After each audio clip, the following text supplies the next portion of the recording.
casei com a pessoa errada, e agora?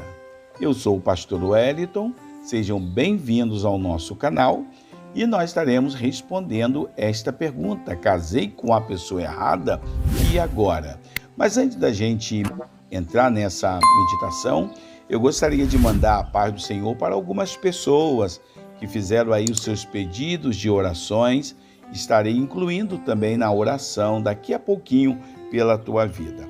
Gostaria de mandar a paz do Senhor para a nossa irmã Ilcanur Avazar, também Pedro Rogério, Alcineia, que está com fibromialgia. A paz do Senhor para Pedro Paulo, para Pedro Miguel, também manda a paz do Senhor para João Gabriel, também para Lizenir, Jussara, Paulo Isaías. Também mandou a paz do Senhor para a nossa irmã Lardijânia Lima, a nossa irmã Edneia Isarete, Andréia Magalhães, Isari, Vera Lima e também para a nossa irmã Francilene. Daqui a pouquinho vou estar orando pela vida de vocês. A pergunta foi o seguinte, irmãos, depois nós iremos dar uma explicação, dar uma resposta acerca desta pergunta. A pergunta foi o seguinte: eu não sei porque eu e minha esposa nos casamos, pois somos muito diferentes. Tudo que fazemos é ficar jogando a culpa um no outro, tentando fazer com que o outro mude. Mas eu já sei que isso não vai acontecer. Existe alguma esperança para o nosso casamento? Então vamos aí para a resposta. Sim, irmão, há esperança para o seu casamento. E não somente para que ele sobreviva, mas para que vocês sejam felizes de verdade. Com a ajuda de Deus, isto pode acontecer. Pois vocês sabem que o plano original de Deus é o casamento. E o casamento, você sabe que ainda está valendo. Ele disse lá no livro de Gênesis, no capítulo 2, versículo 18, diz o seguinte: não é bom que o homem esteja só. Farei para ele alguém que o auxilie e lhe corresponda. Porém, meu irmão, o seu casamento provavelmente não irá sobreviver. Se vocês continuarem nessa briga, nesse cabo de guerra, podemos dizer, isso só fará com que vocês gastem todas as suas energias tentando mudar um ao outro.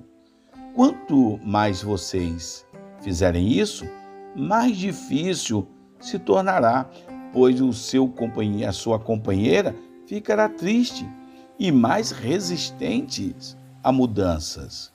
Por isso, você precisa agir com sabedoria. E mesmo que você esteja com a razão, existe um modo de falar que a gente fala, mas a gente não agride a nossa companheira, o nosso companheiro. Nós precisamos de muita sabedoria para nos comunicar. Porque muitas das vezes a pessoa, mesmo estando com a razão, a pessoa acaba perdendo até a razão pela forma de não saber se expressar diante de uma situação. Isso é muito grave. Muitas das vezes a pessoa não sabe se comunicar, se expressar e acaba magoando um ao outro. Então a palavra do Senhor, ela vai dizer lá no livro de Provérbios, no capítulo 15, versículo 1, diz o seguinte, irmãos, olha, a resposta calma, ou seja, a palavra branda, desvia o furor, mas a palavra dura, ríspida, ela desperta a ira. Está lá em Provérbio. Imagine se você começar a gastar essa mesma quantidade de tempo para agradar o seu companheiro ou a sua companheira. Eu sei que você deve dizer que ele ou ela não merece, mas já que você quer tanto mudar, por que não começa com você? O amor sempre produz bons frutos e pode amolecer o coração. O coração mais duro pode ser amolecido através de uma palavra de amor, uma palavra de carinho. Imagine também se você parar de fazer as coisas sempre do seu jeito, e buscar aprender o jeito, que ela mais gosta. Esse é o caminho do verdadeiro amor. Quando você pega a palavra do Senhor, você depois pode conferir lá em 1 Coríntios, capítulo 13, versículo 4, 5 e diante, diz que o amor é paciente, o amor é amável, não é orgulhoso, não é egoísta, não se irrita, não guarda com rancor. A pergunta é: o meu casamento tem solução? O meu casamento pode mudar? Claro que sim, meu irmão. Basta você colocar Jesus como o centro do seu casamento e da sua vida. Também você deve criar hábito de orarem juntos e peçam a Jesus para entrar nas suas vidas e também no seu relacionamento. Então tá aí esta palavra para você que perguntou que tem jeito o meu casamento, tem jeito, o jeito está em Jesus, mas também nós temos que fazer a nossa parte. Nós não temos só que orar, pedir a Deus, muda o meu casamento. Existe determinada situação, irmãos, existe casos que dependem exclusivamente de Deus.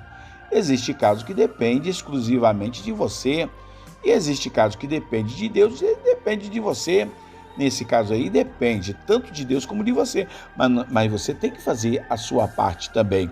Não vai deixar que Deus faça tudo, porque existe casos que nós temos que também participar, nós temos que também nos envolver e deixar Deus trabalhar. Em casos em que muitas das vezes você não pode fazer nada. Nesse caso aí pode sim. Você deve procurar, ao invés de estar criticando, ao invés de estar sempre achando que você está com a razão, ceda um pouquinho, cada um cede um pouquinho e depois vai dar tudo certo no final, tá bom? Que Deus te abençoe, fica na paz do Senhor. Então, irmãos, vamos aí fazer a nossa oração da meia-noite. Sei que casos parecidos podem estar presentes aqui nesse momento de oração, pessoas com casos semelhantes podem estar vivenciando essa situação também. Então vamos orar, vamos buscar a presença de Deus. Mas eu gostaria apenas de ressaltar uma coisinha. Eu falei aqui no início, casei com uma pessoa errada e agora, muitas das vezes, você não casou com a pessoa errada, muitas vezes você casou com a pessoa certa, mas você não está sabendo lidar com a situação do casamento, viver a dois. Você sabe que é muito difícil, Tem que ter sabedoria, tem que ter entendimento, pedir sabedoria a Deus para poder o casamento fluir, e durar, como a Bíblia fala, até que a morte separe, diz a palavra de Deus. Então vamos orar, que Deus abençoe. Vocês podem fazer a pergunta. Eu gostaria até, nesse vídeo de hoje, eu gostaria que vocês fizessem perguntas. Faça uma pergunta aí no comentário do vídeo, que aí eu vou respondendo as perguntas nos próximos vídeos, tá bom? Você faz uma pergunta hoje, quem fizer pergunta, e amanhã eu já faço na oração da meia-noite, eu já respondo a pergunta e eu tenho certeza que vai ser bem interativo, tá bom? Vamos orar então? Oremos. Senhor, meu Deus, meu Pai, em nome de Jesus, ó Deus, estou aqui na Tua presença, Deus, já citei o nome de todas essas pessoas que fizeram o pedido de oração. E eu quero orar agora, interceder, ó Deus, pelas famílias. Ó Deus, eu quero interceder, ó Deus, pelo casamento desta pessoa. Eu quero apresentar ao Senhor por esse relacionamento, por esse casamento que vai acontecer, por esse noivado, por esse namoro. Que o Senhor venha abençoar, ó Deus, que o Senhor venha dar sabedoria à vida dessa irmã, deste irmão, ó Pai. Tu sabe, Deus, que o diabo prevalece de situações, ó Deus, que muitas das vezes a pessoa fala algo, Pai, que não deveria falar. A pessoa se expressa de uma forma que não deveria se expressar. E acaba, Deus, abrindo brecha, abrindo porta para que o diabo venha entrar na casa, entrar na família e destruir o casamento. Pai querido, em nome de Jesus, eu oro pelas famílias que estão orando comigo agora, Deus. Tu sabe, Deus, que um casamento feliz, um lar feliz, é uma sociedade feliz. Ó Deus querido, um lar doente, nós teremos também uma sociedade doente, uma igreja doente. Mas quando nós temos um lar alegre, um lar feliz, um lar abençoado, Deus, isto vai refletir também na igreja e na nossa sociedade. Teremos cidadãos alegres, felizes, Pai, abençoados. E também, ó Deus, quando nós somos abençoados, nós contagiamos aqueles que estão dos nossos lados. Pai querido, continua falando, continua nos abençoando. E eu peço agora, Deus, que o Senhor venha dar uma madrugada abençoada, de muita paz, e que o Senhor venha abençoar o dia desta pessoa que estará orando comigo, assim que amanhecer o dia, à tarde, que o Senhor venha estar abençoando. Obrigado, Deus, por tudo. É a oração que eu faço e agradeço. Em nome de Jesus. Amém, amém e graças a Deus. Amados irmãos, eu gostaria que você compartilhasse esta oração e esta palavra com aquelas pessoas que você sabe que está precisando de ouvir esta palavra. Que Deus abençoe, deixe o seu like, não é inscrito no canal, se inscreva e até a próxima oração em nome de Jesus.